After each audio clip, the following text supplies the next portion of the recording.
ফের শুভেন্দু অধিকারীর সভায় অনুমতি দিল না পুলিশ। রামপুরহাটে বাতিল হয়ে গেল বিরোধী দলনেতার ঘোষিত কর্মসূচি। আর তা নিয়ে এক্স হ্যান্ডেলে ক্ষোভ উগরে দিয়েছেন শুভেন্দু। এমনকি আদালতে যাওয়ার হুঁশিয়ারি দিয়েছেন তিনি। গণতন্ত্র রক্ষার দাবিতে বৃহস্পতিবার রামপুরহাটে ধর্ণা ও অবস্থান বিক্ষোভের ডাক দেয় গেরুয়া শিবির। সেই কর্মসূচিতে উপস্থিত থাকার কথা ছিল শুভেন্দু অধিকারীর। এই নিয়ে এদিন এক্স হ্যান্ডেলে বিরোধী দলনেতা লিখেছেন, সেই কাহিনী চলছেই। রাজ্য সরকারের বিরোধিতা করলেই বিরোধীদের গণতান্ত্রিক অধিকার কেড়ে নেওয়া হচ্ছে। গণতান্ত্রিক অধিকার কাটছে রাজ্য সরকারের পুলিশ ও প্রশাসন। আজ আবার রামপুরহাট এসটি অফিসের সামনে একটি ধর্ণা কর্মসূচিতে যোগ দেওয়ার কথা ছিল। 3 দিন আগে এর জন্য অনুমতি চাওয়া হয়।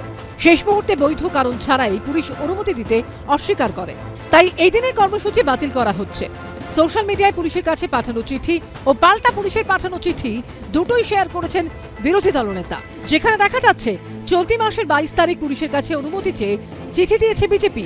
সেই দিনই পাল্টা রামপুরহাট থানার তরফে চিঠি দেওয়া হয়, যেখানে বলা হয় বৈধ অনুমতি না থাকায় বিজেপি কর্মসূচি করতে পারবে না। ও সব তৃণমূলের চামচা। এসডিও সাহেব আমার সামনে বলেছেন যে আপনি নো অবজেকশন দেন। এসডিপিও সাহেবকে বলেছি, ওসি সাহেবকে বলেছি, এরা তাদের উপরেও বলেছি। এরা সব তৃণমূলের কাছে মাসে সব বড় অঙ্কের পাওনা পায় কিনা আমি জানি না। এদের এত মেরুদণ্ডটা ভাঙা কেন সেটাও জানি না। বিজেপির গণতান্ত্রিক আন্দোলনকে এরা ভয় পাচ্ছে, শুভেন্দু অধিকারীর কণ্ঠকে এরা ভয় পাচ্ছে। তিনি বীরভূম জেলা নিয়ে বিশেষ চিন্তায় ছিলেন। বিগত নির্বাচনের প্রাককালে তিনি বড় বড় কথা বলে গিয়েছেন, বীরভূমে 2টো সিটি নাকি পাবেন। রামপুরহাটের যে ধর্ণা মঞ্চ, সেই ধর্ণা মঞ্চে ওদের কয়েকজন গুটি কতক লোক ছাড়া এবং বিজেপি দলেরই মধ্যে অর্ধেক লোক তার বিরোধিতা করছে। এবং ধ্রুবকে তার নিজের জায়গায় ভেসে থাকতে হবে রাজনৈতিক মঞ্চে, তাই তিনি এই সমস্ত বড় বড় আস্ফালন করছেন। এর আগে একাধিকবার শুভেন্দু অধিকারী কর্মসূচিতে পুলিশ প্রশাসনের অনুমতি না মেলা নিয়ে একের পর এক বিতর্ক তৈরি হয়েছে। গত মাসেই ভোট পরবর্তী হিংসার প্রতিবাদে রাজভবনের সামনে ধর্নায় বসতে চান শুভেন্দু অধিকারী, কিন্তু 144 ধারা জারি থাকার যুক্তি দিয়ে কলকাতা পুলিশ সেই অনুমতি দেয়নি। বিষয়টি নিয়ে আদালতের দ্বারস্থ হন শুভেন্দু। শেষমেশ হাইকোর্টের হস্তক্ষেপে ধর্নায় বসেন বিরোধী দলনেতা। ভাস্কর মুখোপাধ্যায়ের রিপোর্ট, এবিপি আনন্দ, বীরভূম।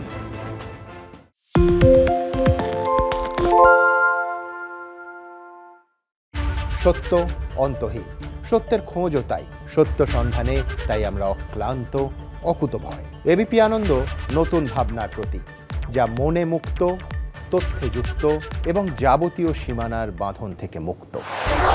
সীমা না শব্দটির মধ্যে লুকিয়ে আছে মানা শব্দটি, যেন চোখ রাঙানি এক অদৃশ্য বেড়াজাল, যা আটকে রাখে আমাদের এক ছোট্ট গণ্ডির মধ্যে। একমাত্র সঠিক খবরই গড়ে তুলবে এক মুক্ত সমাজ। সেই জগৎ গড়ার লক্ষ্যে কোনো সীমানার ঠুকুটি আমরা মানব না। এবিপি আনন্দ এগিয়ে থাকে, এগিয়ে রাখে।